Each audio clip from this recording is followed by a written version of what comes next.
Buenas noches. En el centro del Océano Atlántico, hace aproximadamente 12.900 años, desapareció la Atlántida. No se han encontrado las ruinas de sus ciudades.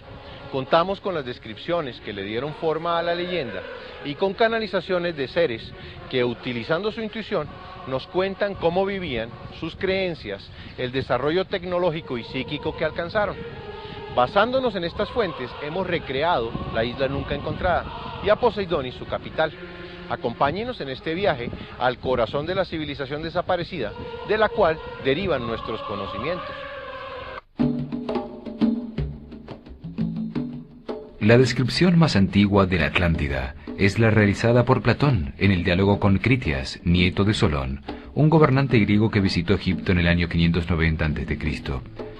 Recibió esa información de sacerdotes egipcios. La recreación que veremos se basa en esa descripción y en la información recopilada por seres extraordinarios que tienen la capacidad de acceder a los archivos akáshicos del universo. Allí se almacena la memoria de la naturaleza. Contienen todas las experiencias pasadas y presentes de todos y cada uno de los individuos de este planeta. Cada ser vivo está inmerso en un mar de energías. Se encuentra siempre en contacto con los ritmos y armonías de todas las energías de su universo, pero solo unos pocos son conscientes de ello.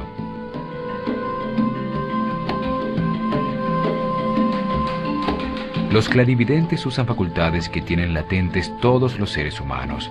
Pueden percibir los canales distintos a los 5 sentidos tradicionales y captan eventos que suceden a distancia en el espacio y el tiempo, almacenados en esos archivos akáshicos.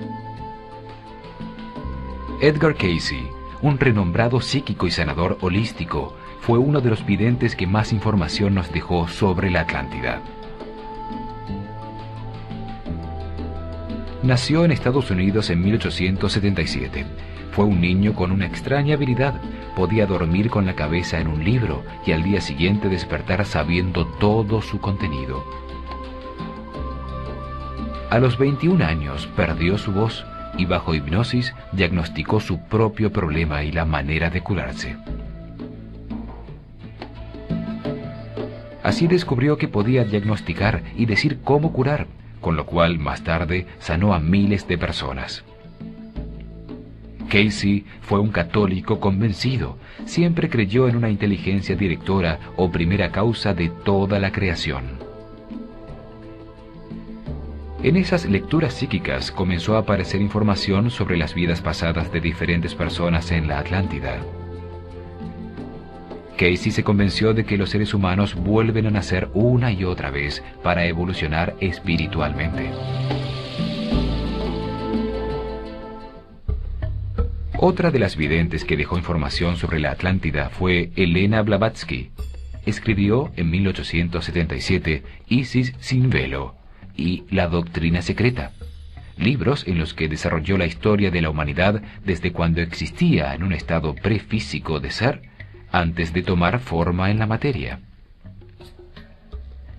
Ella afirmó que sus libros están basados en un trabajo religioso de origen atlante llamado El Libro de Xian.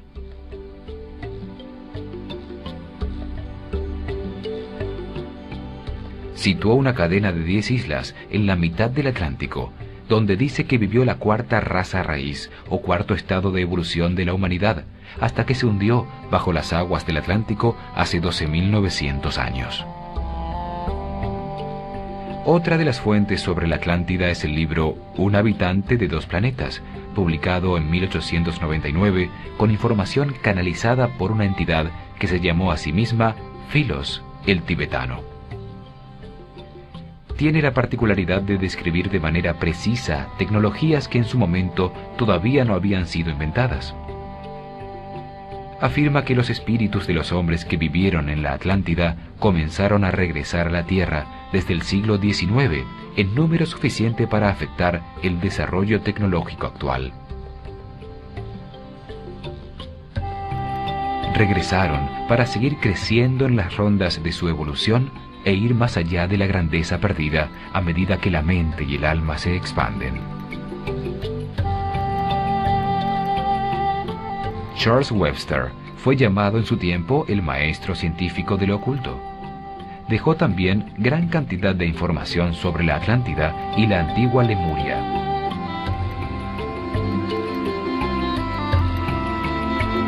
Otro caso es el del colombiano Gerardo Smedling, quien experimentó la muerte clínica a los 22 años y se encontró con seres de dimensiones no físicas. Desde entonces comenzó a dedicarse a temas espirituales.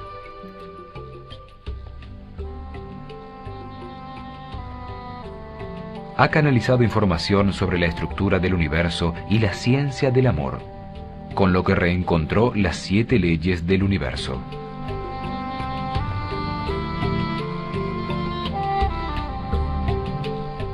También utilizamos las traducciones de los textos escritos por Thoth el Atlante de las hoy desaparecidas Tabletas Esmeralda. Toda esta información obtenida por medios psíquicos, junto con los datos históricos suministrados por Platón, nos permite ilustrar el mundo desaparecido de la Atlántida para sacarlo de las aguas de la inconsciencia donde está sumergido.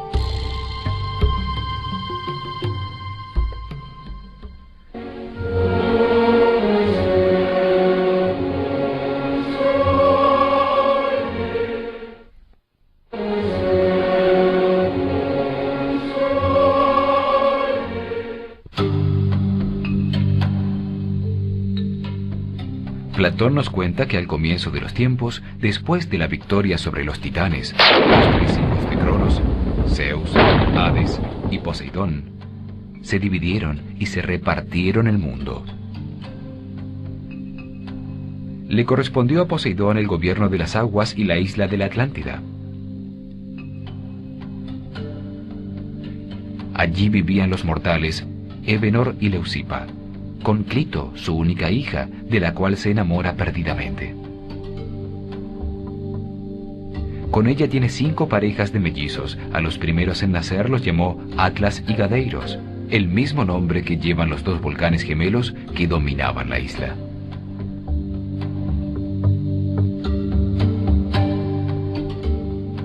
Atlas, el primogénito, se convirtió en el primer rey de la isla y llamó con su nombre, Atlántico, al océano que la rodeaba. Tuvo con Pleione 7 hijas, Maya, Merope, Asterope, Taigeta, Selaeno, Electra y Alcione. Las 7 Atlantes que los griegos llamaron las Pléyades. A cada una le correspondió una de las islas de la Atlántida. Otro hijo de Poseidón, con Euríala, Orión el gigante cazador, se enamora de ellas. Pero cuenta la leyenda que ellas prefirieron morir ahogadas bajo las aguas antes que ceder a sus pretensiones. Así aparece la constelación de Orión, llamada Tamuz por los caldeos, y Sahú por los egipcios, que persigue eternamente por la bóveda celeste a las 7 hermanas, el cúmulo de 7 estrellas de la constelación de Tauro.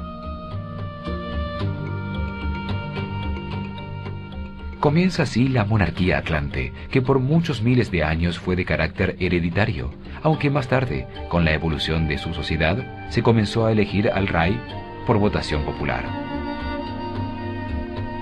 Se escogía entre los 7 rishis, u hombres más sabios de la Atlántida, a quien gobernaría hasta su muerte.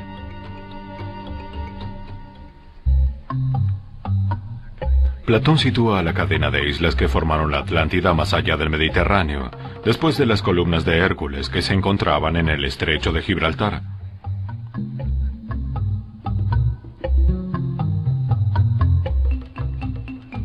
Al movernos verticalmente por el planeta sobre la línea de 45 grados de longitud al oeste del meridiano de Greenwich, partiendo del Ecuador, se llega a los 25 grados de latitud norte, un poco más arriba del trópico de Cáncer. Sobre el meridiano de los 65 grados de longitud oeste se encuentran las Islas Bermudas. Por el lado derecho, sobre el meridiano de los 25 grados de longitud, se encuentran las Islas Azores. Entre estos dos extremos se encuentran los límites exactos de los bordes izquierdo y derecho de la cadena de islas desaparecidas, a los 50 y 40 grados de longitud. La Atlántida se encontraba directamente encima de la fractura de Atlantis, la grieta del Atlántico Medio cuya existencia predijo Elena Blavatsky en 1877.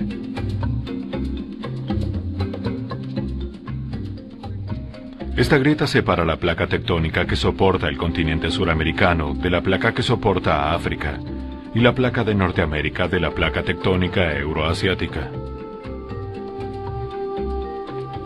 Allí también confluye la pequeña placa del Caribe. Los mayores movimientos terremotos y volcanes de la Tierra se registran en los bordes de estas placas tectónicas y de las otras que forman la corteza que contiene el magma semilíquido alrededor del núcleo sólido del planeta. En la confluencia de estas placas tectónicas, desapareció la Atlántida hace 12.900 años. Fue en el cambio de ciclo que ocasionó el diluvio universal. Allí en el centro del Océano Atlántico y durante 25.920 años, existieron 9 islas pequeñas alrededor de una gran isla, la Atlántida. Poseidonis, la capital del imperio, se encontraba en el centro de la larga playa, al sur de la isla. Al norte, la isla de Und. Al sur, Oswo. Al oeste, Terna. Y Tarshish, la isla de los metales, con grandes minas de latón, oro y cobre, donde estaba situada la ciudad de Marseus. Era el centro industrial de la Atlántida. Allí se fabricaban con altísima tecnología los productos necesarios con economía de escala, energía y materia prima inmediata. Al sur de la gran isla estaban Amaki, Ruta, Numea, Arián y Og. En estas 10 islas se encontraba el centro neurálgico de la civilización atlante, que tenía colonias en todos los sitios habitables del mundo, sobre el trópico del planeta. La Atlántida tenía una altísima cordillera con nieves perpetuas, los montes Meru, que abrazaban la isla mayor protegiéndola de los vientos y del hielo de los continentes del norte. Coronados con 2 volcanes gemelos, Atlas y Gadeiros, eran como los pilares que sostenían el cielo de la isla. Son los gemelos que aparecen en todas las culturas, como Rómulo y Remo, fundadores de Roma, o los Asvins hindúes, hijos del sol y del cielo, o Rama y Krishna, Shiva y Vitra, Set y Osiris para los egipcios, conmemorados en 2 obeliscos que se colocan a la entrada de todos los templos. En el centro de la isla, una gran planicie levemente elevada sobre el mar que formaba una suave aguas del Atlántico.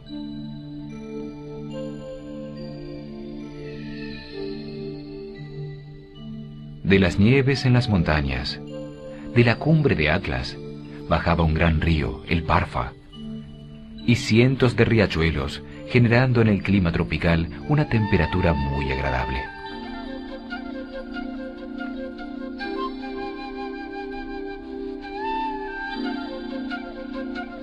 Una serie de cataratas oxigenaban el agua limpia y pura, que cayendo desde las grandes alturas se convertía en el gran río Parfa, que luego era sabiamente aprovechado por los atlantes.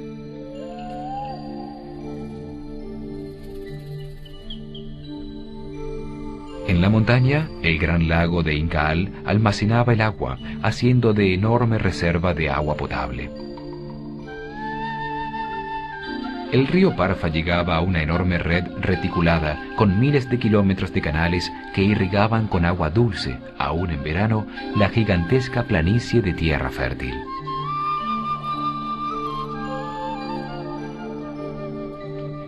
Los canales eran navegables y en los comienzos de su civilización, cuando aún no se había descubierto la antigravedad y el transporte aéreo, eran su principal vía de transporte.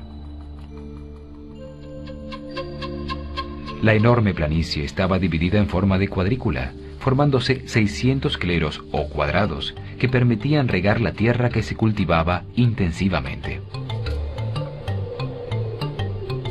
Se recogía en 2 cosechas al año suficiente comida para toda la población de la isla y sobraba una gran cantidad que se exportaba a las lejanas colonias en los otros continentes. También se alimentaba a una gran cantidad de animales en estado salvaje y en domesticidad. Todos encontraban alimentos y pastos de sobra, aun los que se encontraban.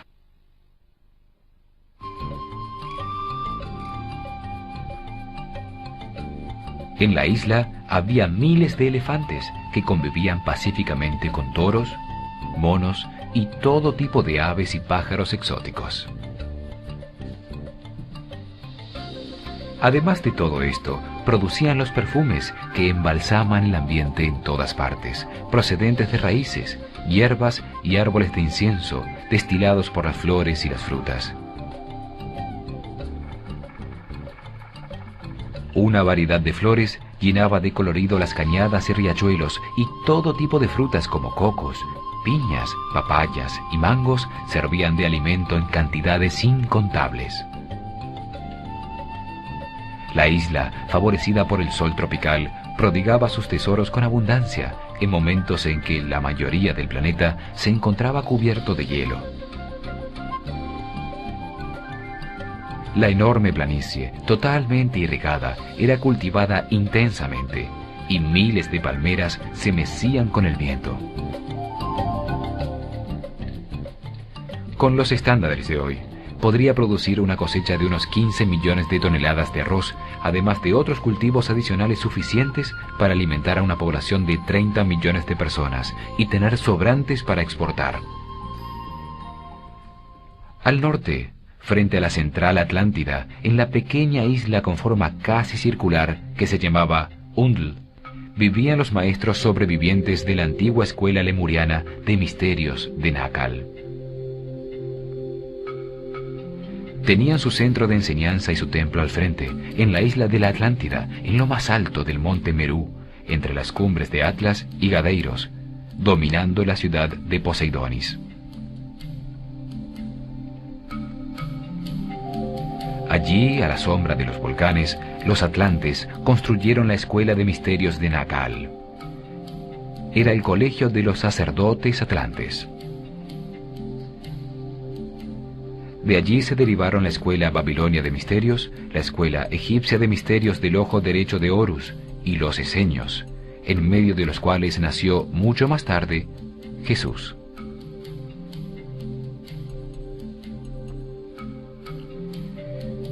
La dirigía un ser con altísima energía, un gran maestro, el Incalis, o sumo sacerdote. Era reverenciado y escuchado por todos los atlantes. También era el encargado de las comunicaciones con otras entidades de los planos no físicos y con otras culturas de la galaxia. En la escuela de Nakal se enseñaba la religión conocimiento a los estudiantes, llamados Incaalenes. Era una manera de entender el universo utilizando la intuición. La ciencia, el arte, la astronomía y la medicina eran aspectos de una misma cosa, que era la religión conocimiento. En la Atlántida, la educación era suministrada por el Estado. Cada niño recibía la educación más apropiada para sus habilidades y gustos. Se enseñaba a todos química, matemáticas, astronomía y sanación magnética. Se desarrollaba en los niños facultades psíquicas y el manejo de las fuerzas escondidas de la naturaleza, las propiedades ocultas de las plantas y los procesos de transmutación alquimista. Todo atlante a los 16 años tenía la opción de entrar a la escuela de los sacerdotes de Nakal o a la escuela de ciencias, el Exioquitlón, donde estudiaba por 7 años las materias motivo de su interés, como agricultura, mecánica, pesca o caza. Los atlantes sabían que el cerebro tiene 2 mitades que son virtualmente imágenes espejo la una de la otra, pero que tienen funciones distintas.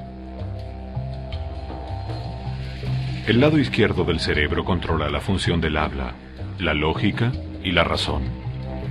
Es la parte científica de cada ser humano. El lado derecho reconoce formas, patrones y sonidos. Es el artista que vive en las sombras y solo reconocemos su existencia en momentos de profunda relajación o de inspiración. La civilización atlante basó su percepción del universo en el lado derecho del cerebro, en la intuición que capta los objetos como un todo. Este tipo de entendimiento es llamado lunar y produce una visión integrada de toda la realidad.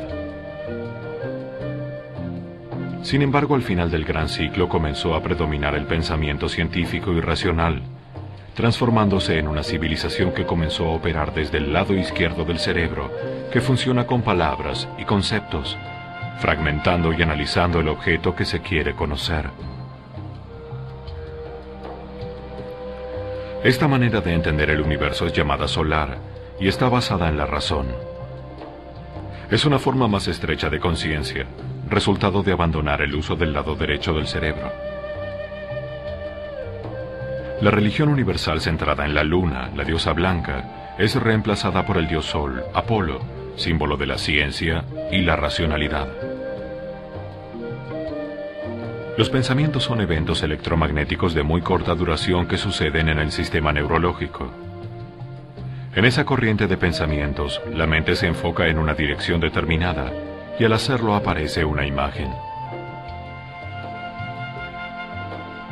Esta imagen afecta al cerebro, produciendo cambios en el sistema nervioso y en sus químicos, influyendo la forma en que se siente. Las emociones afectan directamente los sistemas musculares, hormonales, las decisiones y comportamientos. Es por eso que las imágenes que aparecen en la mente, escogidas conscientemente o no, afectan el estado físico, las emociones, las decisiones, las acciones y los pensamientos. Son entonces muy importantes para la armonía y la felicidad.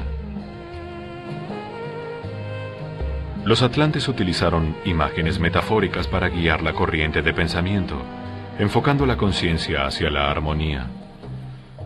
Estas imágenes metafóricas son llamadas jeroglíficos. Eran ilustraciones muy sencillas y abstractas que permitían comunicar instantáneamente muchas cosas a la vez. Este dibujo es captado por el lado derecho del cerebro, transmitiendo un significado común, junto con todas las ideas conectadas con él. La ilustración transmite todo lo que significa el objeto, como si se hubiera enseñado lo que representa, para qué sirve, quién lo hace y cómo se utiliza. Al conectar muchas ideas simultáneas, se evoca inmediatamente la realidad interna de cada individuo, que comprende entonces la idea representada en el dibujo. Esta manera de comunicación en imágenes, no en palabras, es la base de la telepatía, que es una facultad del lado derecho del cerebro. Una civilización que se comunica de esta manera puede acceder más fácilmente a niveles superiores de energía.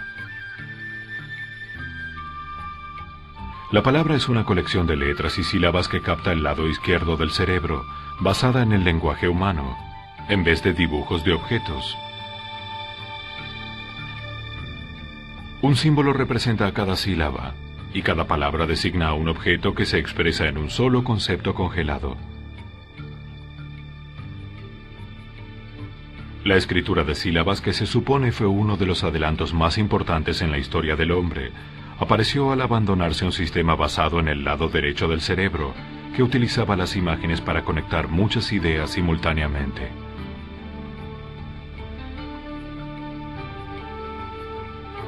Ese fue realmente el significado de la Torre de Babel. Representó la pérdida de la comunicación a través de las imágenes, un suceso que atrasó el desarrollo de la conciencia del hombre. Esa manera lunar e intuitiva basada en el lado derecho del cerebro, combinada con la manera actual racional, basada en el lado izquierdo, puede conducir al hombre a un sitio nuevo. La utilización simultánea de los dos hemisferios puede acelerar el desarrollo de su conciencia, y conducirlo a elevadísimos niveles de energía. Ese fue el caso de los mayas.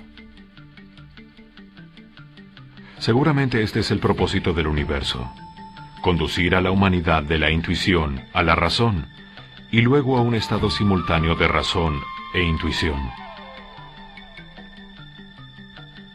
Las facultades psíquicas están ahí como herencia de la raza, esperando el esfuerzo individual para recobrarlas y darle a nuestro carácter más claridad y más poderes trascendentes.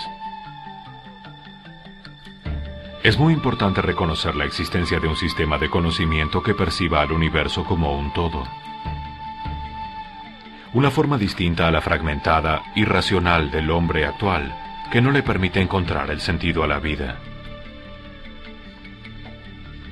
Esa es una de las conexiones que debemos hacer con los atlantes, para aprovechar las experiencias pasadas, que son como el agua que fluye en la mente de la humanidad.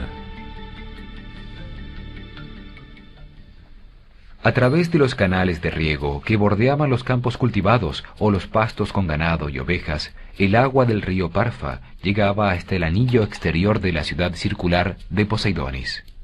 Tenía 30 kilómetros de diámetro. La ciudad estaba diseñada como una sucesión de anillos circulares de tierra y agua comunicados por 10 puentes colgantes. 4 puentes colgantes comunicaban el campo con la ciudad, atravesando la muralla circular exterior de bronce, que conformaba las gradas de un enorme hipódromo que le daba la vuelta a todo el anillo de tierra y proporcionaba una vasta carrera a las competencias de caballos y jinetes. Protegida por las murallas de metal y entre anillos de agua, en su interior se encontraba la ciudadela real y miles de viviendas, que en medio de jardines y piscinas giraban alrededor del núcleo central de la ciudad. Sus conocimientos de la transmutación de elementos y metales y las grandes minas en la isla de Tarshish permitieron la utilización en gran escala de metales en la arquitectura. Los edificios eran construcciones de grandes proporciones, muchos de los cuales tenían jardines en sus cubiertas. Había fuentes en todas partes. Muchas de las casas tenían forma de domos y de conos que terminaban como agujas. 4 puentes colgantes de auricalco conducían al segundo anillo de tierra, que tenía medio kilómetro de ancho. Allí, entre jardines y fuentes, construyeron templos piramidales y viviendas. Estaban la mayoría de las casas de los oficiales de la corte y el palacio de los extranjeros, donde se alojaba a los forasteros por cuenta del gobierno, mientras decidieran permanecer en Poseidonis. Otro puente colgante de gigantescas torres de auricalco atravesaba el último canal con agua que rodeaba el complejo, llegando a una gran plaza por una amplia avenida.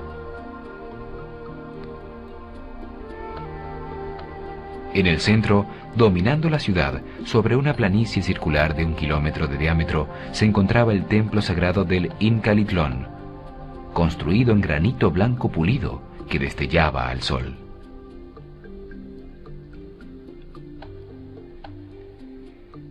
Era la fuerza central de la experiencia atlante, una reluciente pirámide de 150 metros de alto, rematada por un piramidón de oro y cristal, rodeada por un gran bosque de milenarios cedros y palmeras.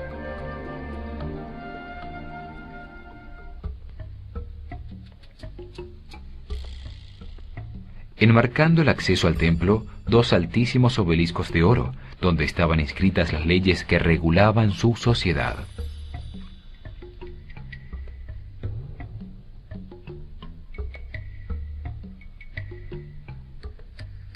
Al lado derecho estaba el palacio de Nagacoe, el mismo sitio donde el dios Poseidón, también llamado Neptuno por los romanos, junto a Clitos, la mujer mortal, engendraron el linaje de los 10 príncipes atlantes.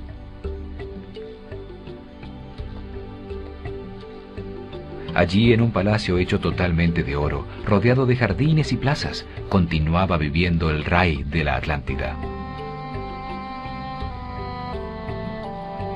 Al lado izquierdo de la plaza, las enormes cúpulas que contenían las termas de los baños públicos de las Nereidas, con sus cámaras hirvientes y sus heladas piscinas. En el gran templo de Incalitlón cabían 75.000 personas. Estaba dedicado al Incaal, el punto neutro entre las fuerzas negativa y positiva, el punto cero de la polaridad.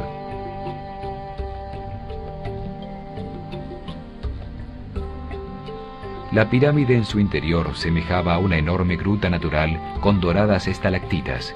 En su parte superior remataban una estructura de oro y cristal por donde entraban los rayos del sol. El aire era menos denso, como si las alturas hubieran descendido a un nivel inferior. Una suave y permanente luz blanca que no parecía emanar de ningún sitio iluminaba el techo de cristales, llenándolo de miles de brillos y destellos.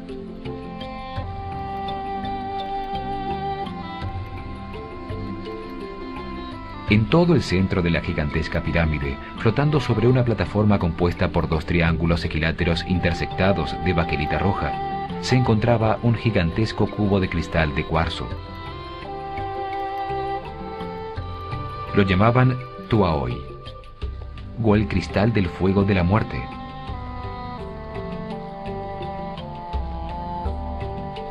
Sobre su cara superior flameaba una enorme luz blanca con forma de lanza que se elevaba con su intenso poder hacia la punta de la pirámide. La luz que emanaba no producía calor, no era alimentada por ningún combustible, aceite ni corriente eléctrica, y sin embargo llevaba siglos prendida.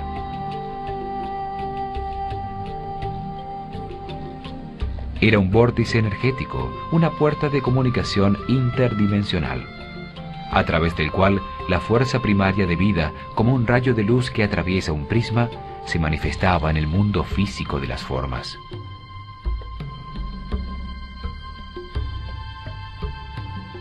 A través de este enorme cristal, los atlantes se comunicaron con las dimensiones superiores. Comunicaba lo infinito con lo finito.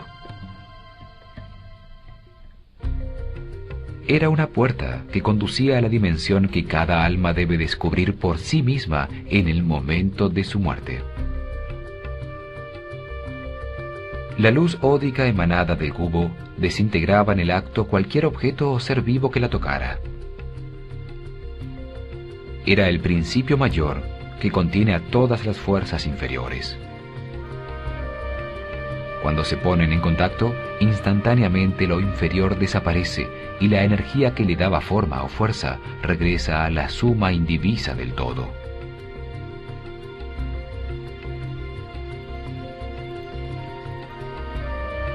En el centro del Incalitlón, en el centro de Poseidonis, se realizaba la ceremonia de la muerte para todos los atlantes. El cuerpo físico de los que morían era colocado sobre el tetraedro de baquelita, bajo el cubo de cristal, elevándolo suavemente hasta que la luz ódica lo tocaba, desintegrándose instantáneamente al entrar en contacto con el fuego de la muerte. De esa manera, la luz del cristal desintegraba simultáneamente el cuerpo físico y cuerpo astral, donde residen los archivos de la personalidad temporal del Atlante que acababa de morir.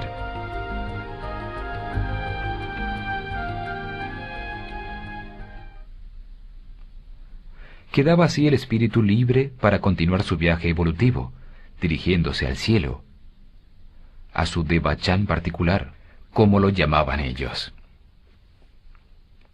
Allí permanecerá 80 días por cada día vivido en la tierra antes de reencarnar en un plano de progreso más elevado. Muchas vidas engarzadas como cuentas en el cordón de plata del espíritu individual. Las cenizas de los que morían lejos de Poseidonis eran traídas y arrojadas a la luz, pues se consideraba una terrible calamidad no pasar por la puerta dimensional.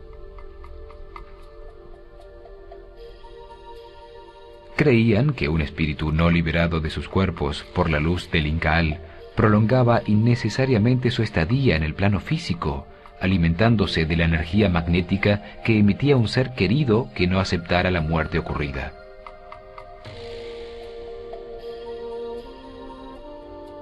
También así evitaban que el cuerpo astral, con su personalidad temporal y sus registros de memoria no desintegrados todavía, pudiera comunicarse con un médium en trance al transferirle su fuerza vital en un proceso galvánico, impidiendo su viaje al cielo, al Devachan.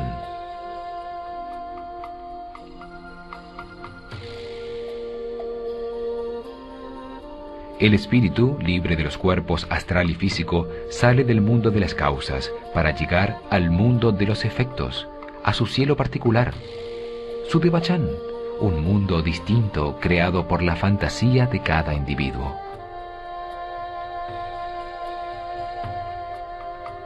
En la dimensión vibracional del espíritu se forma una realidad subjetiva e independiente para cada ser.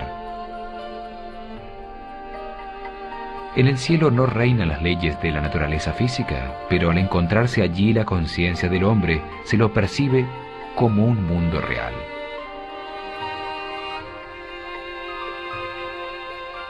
Así se pasa del estado llamado vida al Devachan o nirvana.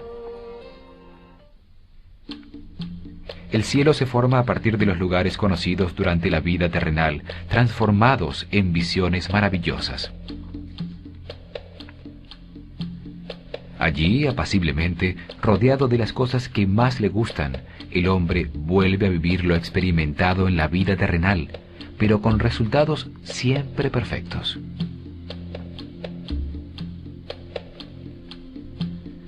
Todas las personas que conoció actúan como él quiso que hubieran actuado. Todos existen allí para producir alegría al personaje central, en su cielo particular, para convertir en realidades sus deseos más queridos en la tierra.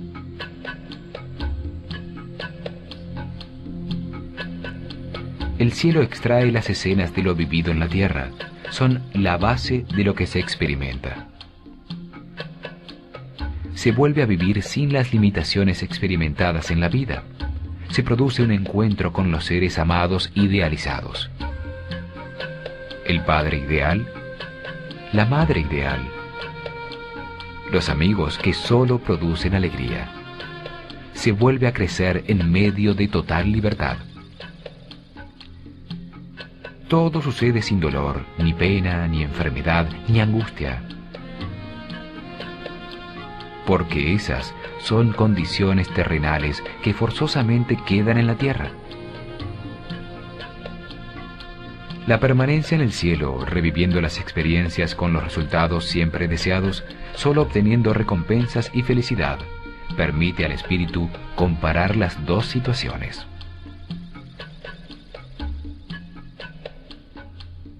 Las que vivió en la tierra, con resultados de miedo, sufrimiento, angustia, dolor o pena.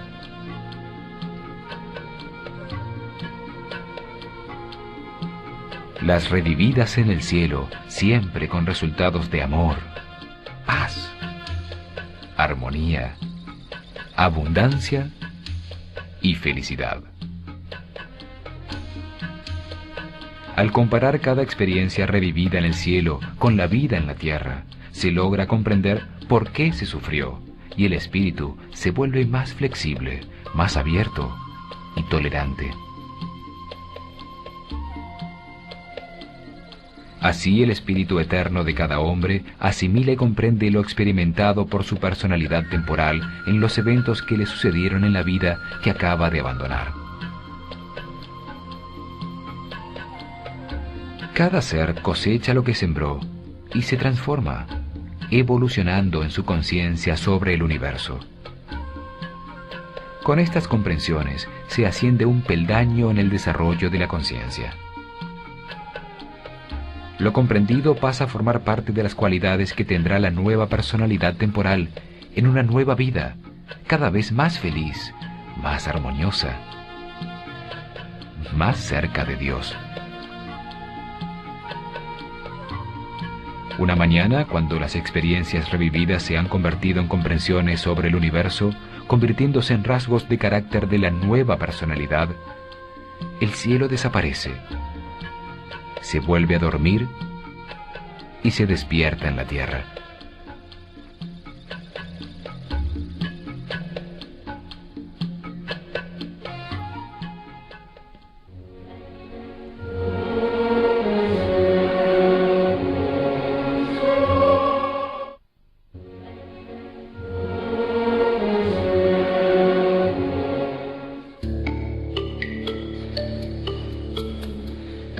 El conocimiento y la comprensión de las leyes universales dan herramientas a cada ser humano para llenar su vida presente de armonía y felicidad. Hemos profundizado en las dos primeras leyes de la pirámide. La ley de la naturaleza codifica en el ADN de los distintos seres cómo se van a desarrollar sus cuerpos físicos y las conductas instintivas para generar, mantener y defender su vida. La ley de armonía regula los ciclos de todo lo que existe para permitir que toda la diversidad del universo conviva simultáneamente. Analizaremos la tercera ley, la ley de correspondencia, la ley del orden. Es la que organiza dónde, cuándo, cómo, a quién y hasta cuándo corresponde vivir una experiencia determinada. Los seres humanos se encuentran en distintos niveles de evolución espiritual, dependiendo del número de experiencias vividas desde su emanación de Dios y de la comprensión que haya adquirido de ellas. Cada vida es un curso de aprendizaje. Cada vez que se tienen experiencias más complejas y se va ascendiendo en las jerarquías del universo, hasta regresar a Dios. En el primer nivel de conciencia se viven experiencias que permiten aprender a controlar los instintos agresivos y las emociones animales. En el segundo nivel se desarrollan los sentimientos y la sensibilidad a través de experiencias para aprender el valor de la vida. En el tercer nivel se aprende que para ser feliz es necesario tener relaciones armónicas con los demás. La mayoría de las experiencias de los seres actualmente encarnados sobre la Tierra son para aprender el respeto y la tolerancia. La humanidad se encuentra en el amanecer de la galaxia, a punto de entrar al cuarto nivel de conciencia, donde el respeto y la tolerancia encontrados permitan una nueva era de armonía, paz y felicidad. En este nivel se comprenden las leyes universales. Se aprende a asumir las decisiones.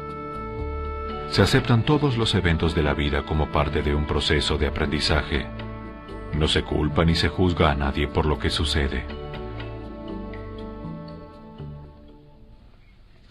El planeta Tierra está diseñado para contener los primeros niveles de evolución de conciencia del universo.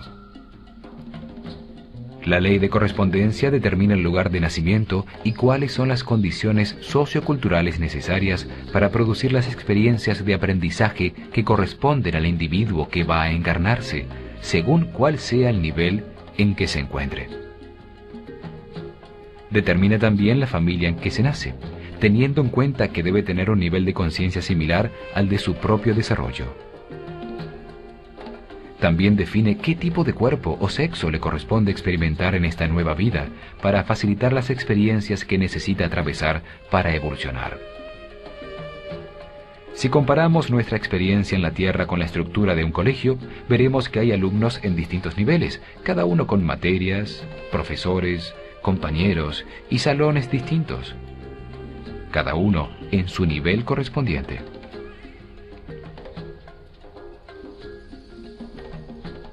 No es injusto encontrarse en primer grado y no en sexto, sino que esto depende de cada nivel de evolución.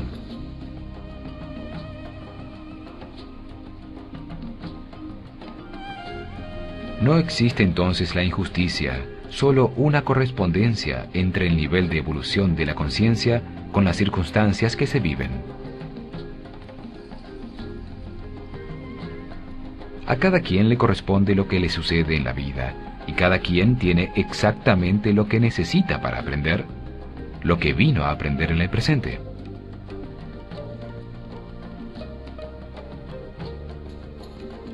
En el ejemplo del colegio, la ley de correspondencia determina qué materias o experiencias son las que el estudiante debe vivir para seguir avanzando en su comprensión sobre la vida. Crea las circunstancias para que se manifieste un evento determinado en un lugar definido, de manera que, al afectar a una serie de personas, les permita aumentar su comprensión sobre el universo. Esta ley se puede reconocer si se observa que el planeta no es uniforme, sino que tiene distintos climas, distintas sociedades, distintos niveles de respeto y conciencia en sus habitantes.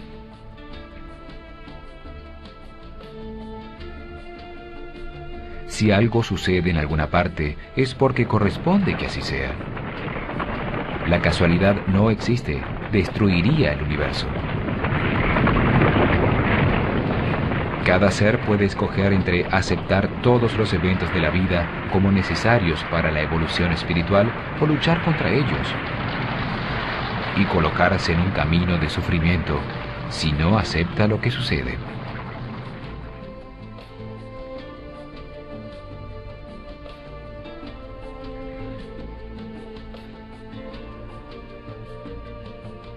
Cuando una persona ya no puede aprender más de un lugar y circunstancia, se produce un cambio de situación que la lleva a un nuevo proceso de aprendizaje. Siempre sucede lo que tiene que suceder, y lo que no, no sucede. Por eso, no hay nada que temer. La ley de correspondencia regula el destino de cada ser, determinando las experiencias que debe vivir para comprender algo que permita a su conciencia evolucionar, haciéndolo más sabio. Todos los seres humanos se encuentran en el colegio de la vida para ir aprendiendo gradualmente. Esto se logra a través de sucesivas vivencias, correspondientes con el nivel de su evolución. A medida que se asciende en la comprensión, las experiencias van cambiando. La evolución es un proceso gradual que permite comprender que todo sucede por amor en un proceso definido por las leyes universales. En este programa hemos llegado al corazón de la Atlántida, la plaza central de Poseidonis, donde se encontraba el Incalitlón, el Palacio de Nagacoe y los baños termales de las Nereidas. En nuestro próximo programa veremos el trazado urbano de la capital radial del imperio. También continuaremos profundizando en su más importante legado, las 7 leyes universales. Acompáñenos.